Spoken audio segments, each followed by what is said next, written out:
a mysterious orange figure caught on Epstein's prison video. Experts say it wasn't raw footage, but stitched, doctored, and misleading. The DOJ calls it suicide. Forensics say the cameras didn't cover key areas. And now, $1.5 billion in Epstein-linked payments are under Senate probe. 6 years on, the cover-up looks clearer than the truth, and the question remains, who's still protecting Epstein's secrets?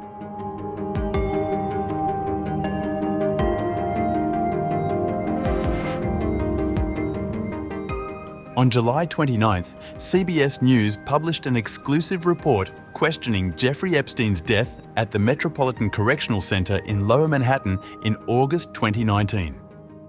In the Bureau of Prisons video obtained and reviewed by CBS News, a shadowy figure moved towards the sex offender's cell block in New York's Metropolitan Correctional Center at about 10:40 p.m. on August 9th, 2019, just hours before Epstein was found hanged. A mysterious orange shape seen on surveillance footage near Jeffrey Epstein's cell before his death has caused forensic experts and Justice Department officials to clash over what or who it may be. According to a report by the DOJ's Office of Inspector General, the orange blob is believed to be a correctional officer carrying linen or inmate clothing up the stairs to the convicted sex trafficker's tier. However, forensic video analysts who reviewed the footage as part of the news network's investigation argued that the figure could just as easily have been a person wearing an orange prison jumpsuit, and not just carrying it.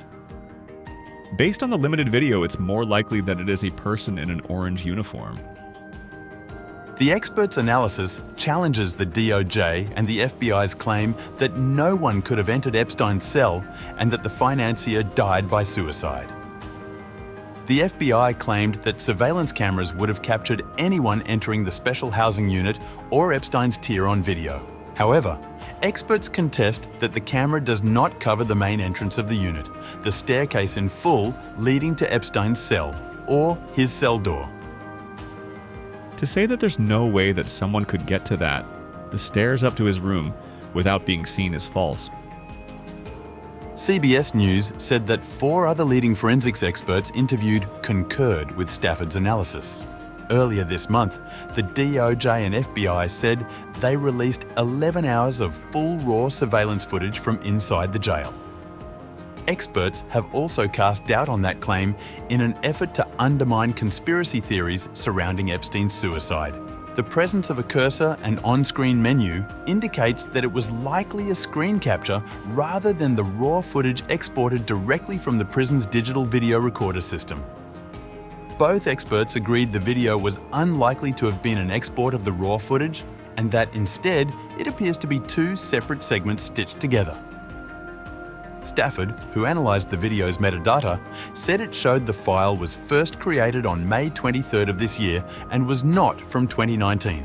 The Office of the Inspector General addressed the theories raised by CBS in a statement to the network.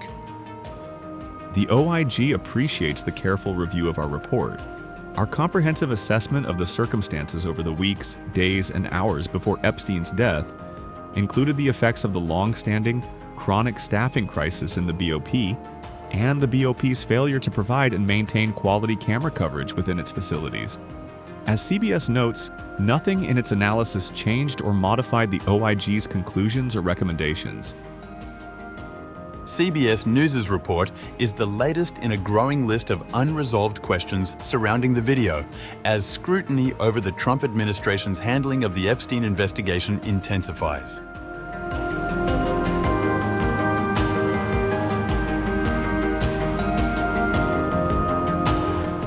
Meanwhile, the top Democrat on the Senate's powerful Finance Committee has been investigating the financial network surrounding Jeffrey Epstein for 3 years.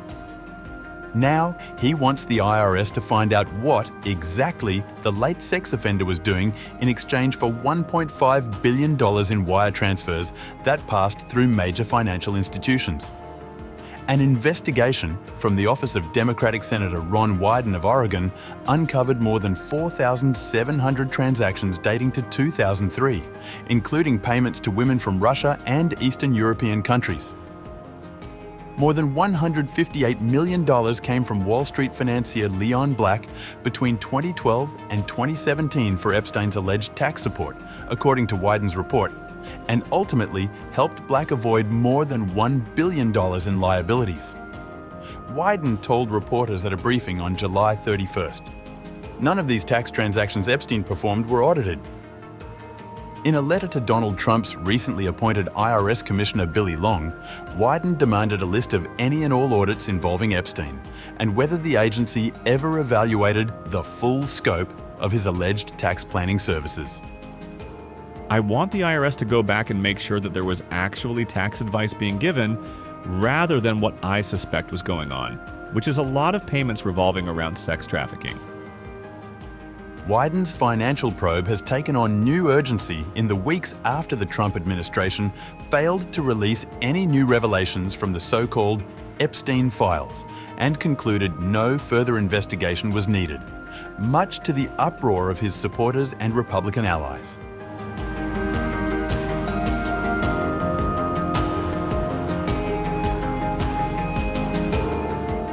As the storm around the Epstein files refuses to die down, the family of Virginia Giuffre, one of Jeffrey Epstein's victims, has urged Donald Trump not to pardon the disgraced financier's longtime associate, Ghislaine Maxwell. As backlash grows over his administration's handling of the Epstein case, Trump told reporters on July 28th that he is allowed to grant clemency to Maxwell, who is serving a 20-year sentence for sex trafficking minors, adding that he hadn't thought about it.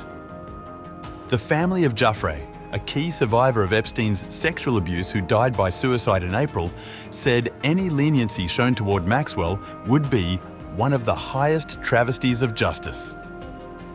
The government and the president should never consider giving Ghislaine Maxwell any leniency.